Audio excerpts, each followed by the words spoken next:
Welcome to The Explainer. Today, we're diving into a story that completely shatters how we usually think about wealth, power, and economics. We're looking at the most staggering economic shockwave in medieval history. It's a single wild event that redrew maps, funded an absolute golden age, and, well, accidentally destabilized the entire Middle Eastern economy. It's a fascinating paradox, right? How did the world's richest man accidentally ruin an entire empire's economy just by being way too generous? Usually, when we think of economic crashes, we picture wars, famines, or massive financial mismanagement. But today, we're talking about a huge crisis triggered purely by extreme, unrestrained charity. This is the story of Mansa Musa, the 14th century ruler of the Mali Empire, and his legendary 1324 journey to Mecca, a road trip that literally broke a medieval superpower. To really wrap our heads around this story, we have to grasp the sheer scale of wealth we're dealing with here. $250 billion. That's the estimated modern net worth of Elon Musk. Your brain hears the words, sure, but it's incredibly tough to genuinely comprehend what that kind of money actually means, right? It's a massive baseline. But keep that number in the back of your mind, because honestly, it's about to look incredibly modest. You see, there's a fundamental structural difference with this wealth. Sure, some historians estimate Mansa Musa's fortune at roughly $400 billion in today's terms, but honestly, putting a modern number on it entirely misses the point. Modern billionaires operate within a global economy worth hundreds of trillions of dollars. Their slice of the pie is huge, but the pie itself is incomprehensibly massive. Mansa Musa? He was totally different. He essentially acted as the bank, the mint, and the treasury of his era all rolled into one. He didn't just have a large bank account, he literally owned the foundation of the global economy itself. At the peak of the Mali Empire in the early 14th century, Mansa Musa controlled all of the Bambouk and Bora gold fields in West Africa. That means half of the entire global gold supply came straight from his territory. And just to be clear, that's not half of Africa's gold, that's half of the world's gold. Back then, gold was the absolute standard of monetary value for essentially all international trade. So controlling 50% of the global supply, that gave him a level of economic power that no modern individual, or honestly even a modern nation, could ever dream of matching. So, what actually happens when a guy with that much absolute power decides to fulfill his religious duty and go on the Hajj, the pilgrimage to Mecca? Well, in 1324, he didn't just pack a bag and hit the road. He moved an entire civilization across a continent. We are talking about a caravan of 60 to 80,000 travelers.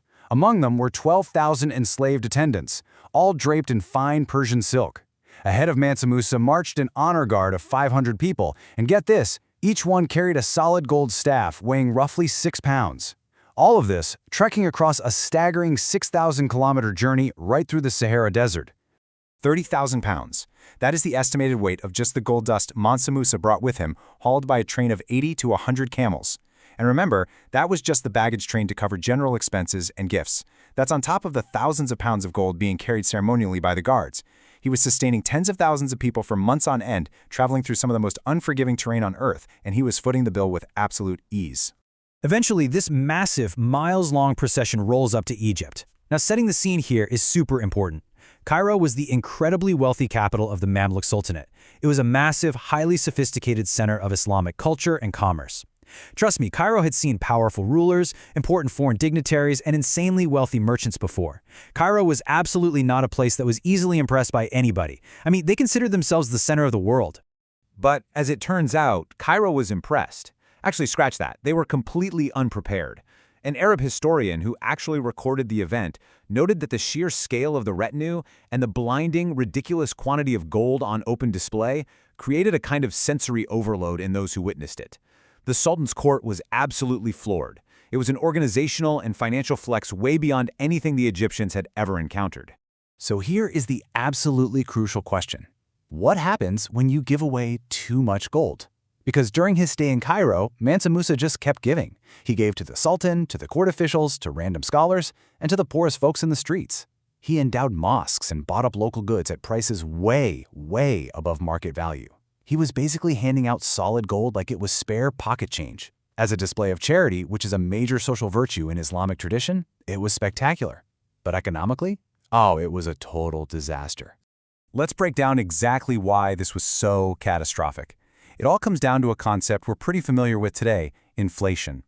Put simply, inflation happens when you rapidly increase the supply of money without a matching increase in the goods and services you can actually buy, which causes the value of that money to just drop. And because gold was literally the hard currency of the era, Mansa Musa's overwhelming generosity perfectly triggered a textbook inflationary crisis.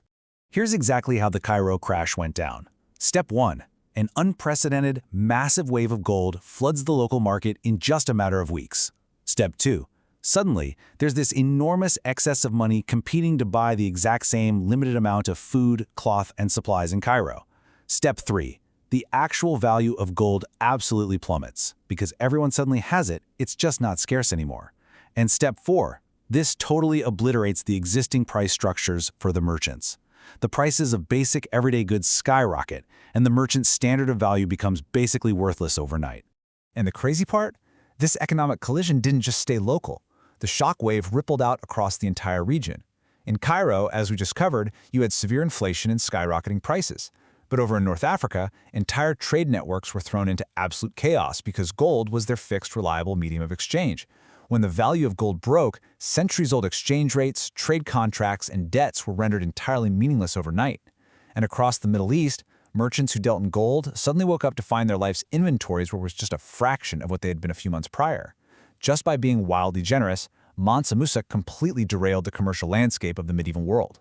12. That is the number of years it took for the Egyptian economy to finally recover from this one single visit. Think about that for a second. For over a decade, one of the most powerful states in the medieval world suffered from wild economic instability, disrupted trade lines, and broken commercial relationships. And Mansa Musa didn't invade them, he didn't set up a naval blockade, he literally just stopped by on his way to pray, handed out his spare change, and completely broke their economy for 12 straight years. Now, it's really important to know that Mansa Musa wasn't just some guy throwing gold around for fun. He was a genuine visionary who understood a core truth: wealth without knowledge is incomplete.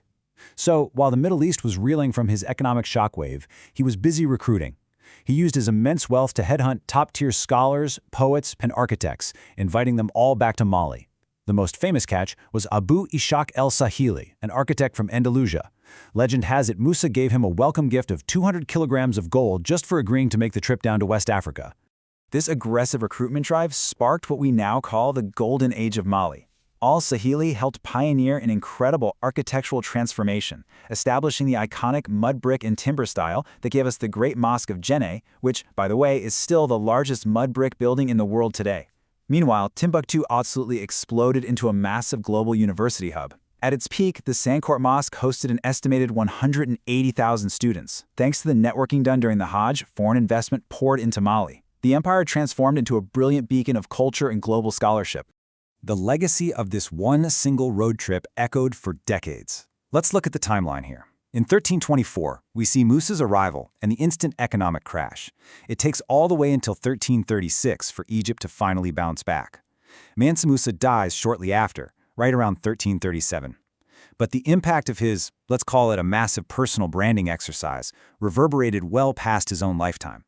By 1375, more than 50 years after his journey, the famous Catalan Atlas is produced over in Europe. On it, Mansa Musa is depicted holding a massive golden nugget, famously labeled as the richest and most noble king in all the land. His fame was locked in across multiple continents. So with all that being said, why don't we learn about him in standard history classes? Why the historical erasure of Mansa Musa in the West? Well, after his death, the Mali Empire began to decline, dealing with internal weaknesses and outside invasions, eventually getting replaced by the Songhai Empire. Later on, a Moroccan invasion armed with firearms dismantled their intellectual centers, burning libraries and deporting those incredible scholars. And following that, the horrific transatlantic slave trade devastated West Africa for centuries, extracting human capital and totally shattering the remaining social and economic structures. Which really brings us to our final thought for today. You see, the erasure of Mali wasn't just physical, it was deeply historical.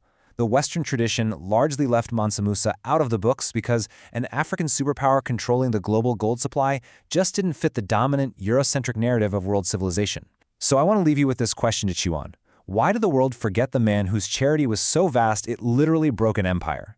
It really challenges us to look closely at our historical maps, ask who exactly drew them, and wonder just how many other incredible stories of immense power and wealth have been purposely left in the margins. Thanks so much for joining me for this explainer, and I'll catch you in the next one.